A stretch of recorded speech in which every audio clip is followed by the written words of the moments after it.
এতক্ষণ আমরা চার্চের ভিতরে প্রোগ্রাম করলাম, তারপরে বাড়ি দিয়ে একটু ঘুরছি আর আপনাদের জন্য ভিডিও মেক করছি।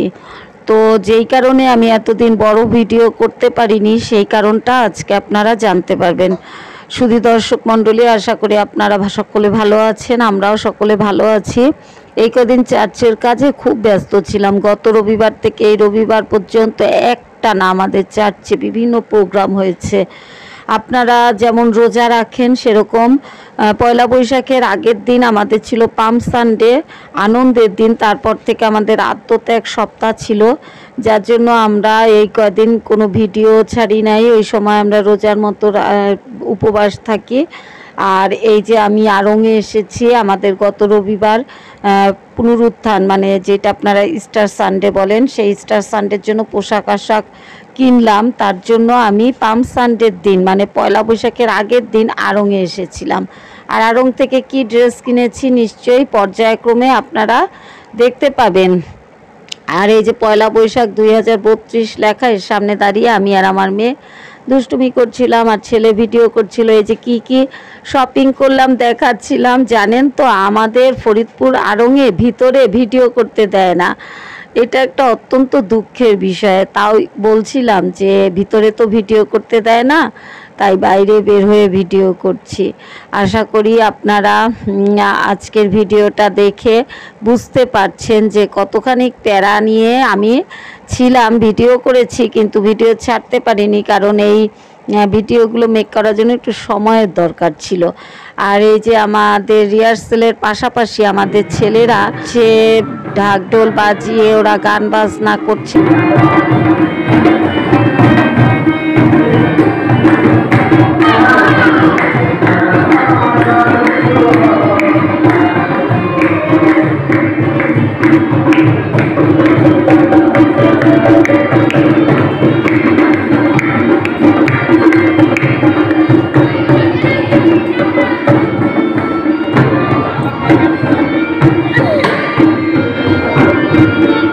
আর এই যে ওর নাম প্রজাপতি, ওর ভিডিও আমার অনেক আগে আমার ভিডিওতে দেয়া আছে।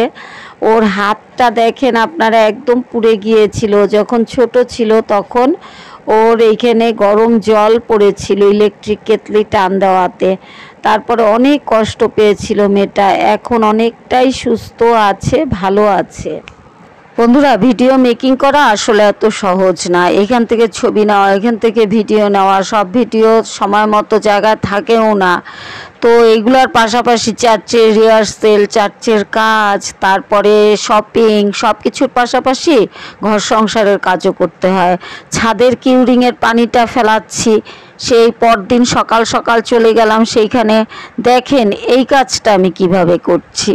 আমরা এই যে এই 21 দিন যে কিউরিংটা করলাম, সেই কিউরিংয়ের পানিটা আজকে ফেলানো হচ্ছে। এই যে ছাদের ছেলেরা উঠছে, ওইখান থেকে এই যে ইয়েটা ফেলে দিচ্ছে। কিন্তু কিউরিং কিন্তু আমরা আজকে বন্ধ করব না। এই যে পানিটা দেখেন কিভাবে পানি করতেছে। তো বন্ধুরা, আমি হলো এতক্ষণ কিউরিংয়ের জল ফেলানোর ব্যাপারে, যে ওর বাবা আবার ভিডিও করতে হচ্ছে।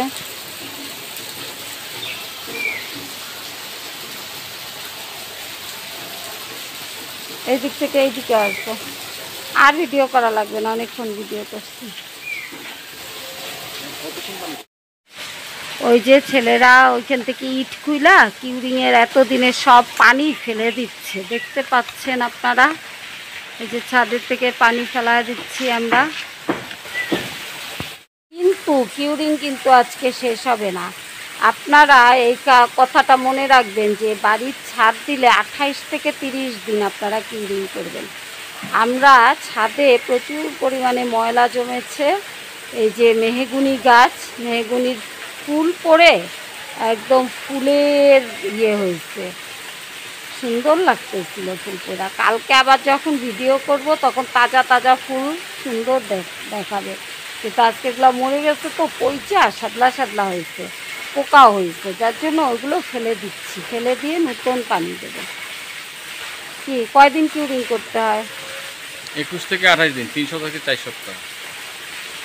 আমাদের আজকে 23 দিন চলতেছে, আরও হয়তো 5-6 দিন থাকবে, তারপরে হয়তো শাটারিং খোলা হবে। আরো জলপ্রপাত দেখা কি বিচলিত ভিডিও করছে জলপ্রপাতের ট্রেন যাচ্ছে আবার আসো তো এনে দাঁড়া আমরা জলপ্রপাতের একটা ছবি তুলা নেই দাঁড়াও তোমার মুখ অন্ধকার আছে আমরা জলপ্রপাতের মধ্যে দুই বুড়া বুড়ি ভিডিও করে নিচ্ছি স্মৃতি হয়ে থাকলো স্মৃতি অমলিন হাতের জলপ্রপাত বন্ধুরা আড়ং থেকে কি কিনেছিলাম সব কিছু দেখতে পাবেন কবে পড়েছিলাম কি কারণে কিনেছিলাম ধারাবাহিকভাবে আসবে সামনে আপনারা দেখতে থাকুন আজকে ভিডিওটা এই পর্যন্তই আপনারা ভালো থাকবেন সকলে টাটা বাই বাই